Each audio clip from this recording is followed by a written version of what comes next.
वसीयतनामा एक अनोखा बंटवारा। वकील साहब आज पिताजी की वसीयत पढ़ने वाले थे, यानी आज उनकी विरासत का बंटवारा होना था।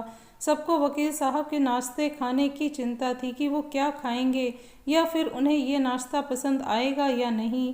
किसी को माँ के नाश्ते की फिक्र नहीं थी, जो सुबह से भूखी बैठी थीं। आज सुबह से ही दोनों भाभियां, जिन्हें रसोई में एक टाइम का खाना बनाने में भी आफत आती थी, वो आज तरह तरह के नाश्ते बनाने में पूरे जोर शोर से जुटी थीं। और दोनों बड़े भैया बैठक को करीने से सजाने में लगे थे।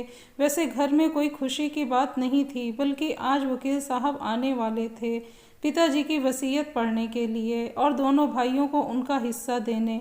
वकील साहब के खाने की बहुत चिंता थी सभी को, पर माँ उनकी किसी को फिक्र नहीं थी।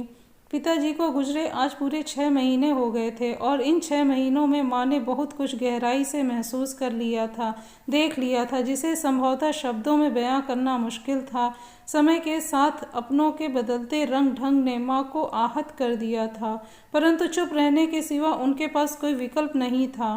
पिताजी के बाद दोनों भाई भाभियों को माँ शायद बोझ लगने लगी थी। उन्होंने कल ही वकील साहब के साथ साथ मुझे भी बुलवा लिया था, ताकि भविष्य में मेरे मन में कोई भी शंका न रहे। वकील साहब आज पिताजी की वसीयत पढ़ने वाले थे। सबके अंतर मन में बहुत कुछ चल रहा था। सबको वकील साहब के नाश्ते खाने की चिंता थी कि वो क्या खाएंगे। किसी को माँ के नाश्ते की फिक्र नहीं थी, जो सुबह से भूखी बैठी थीं। बड़ी भाभी, अगर नाश्ता तैयार हो गया हो तो माँ के लिए दे दो। दीदी, मेरे हाथ गंदे हैं, आप छोटी से कह दो। कहकर बड़ी सफाई से बड़ी भाभी ने अपना पल्ला झाड़ लिया। मैंने देखा कि छोटी भाभी के हाथ भी खाली नहीं हैं, इसलिए मैंने खुद ही माँ को नाश्ता परोस दिया। माँ की खामोशी, उनकी भीगी उदास पनीली आँखें और कांपते हाथ बहुत कुछ कह रहे थे। पिताजी के जाने के बाद इन 6 महीनों में बहुत कुछ अनुभव कर लिया था। उनकी सारी जिंदगी का अनुभव एक तरफ और इन 6 महीनों का अनुभव एक तरफ। खैर, तय समय पर वकील साहब आए और वकील कम पिताजी के दोस्त ज़्यादा थे। वे पारखी नज़र रखते थे, अतः सादर सत्कार और माँ की पनीली आंखें देख सारा माजरा समझ गए। जैसे ही वकील साहब ने वसीयत पढ़नी शुरू की, दोनों भाइयों और भाभियों के चेहरे के रंग बदल गए। दोनों भाई पिताजी की अपार संपत्ति के आधे आधे वारिस होने का सपना देख रहे थे, किंतु हुआ उल्टा। पिताजी की दूरदर्शी सोच ने सारा पासा पलट दिया। उनकी सारी संपत्ति माँ के नाम देख दोनों भाइयों के पैरों तले जमीन खिसक गई। भाइयों ने सोचा था संपत्ति मिलने के बाद माँ को वृद्धाश्रम में छोड़ देंगे, पर सब कुछ उलट पलट हो गया।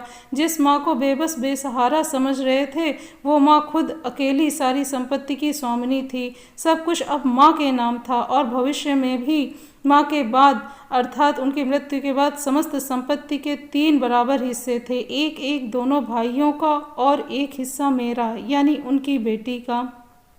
क्या सोचा था और क्या हो गया? चारों यही सोच रहे थे। अब तो घर भी माँ के नाम था। कहाँ माँ को बेघर करने की सोच रहे थे और कहाँ खुद बेघर होने की नौबत आ गई।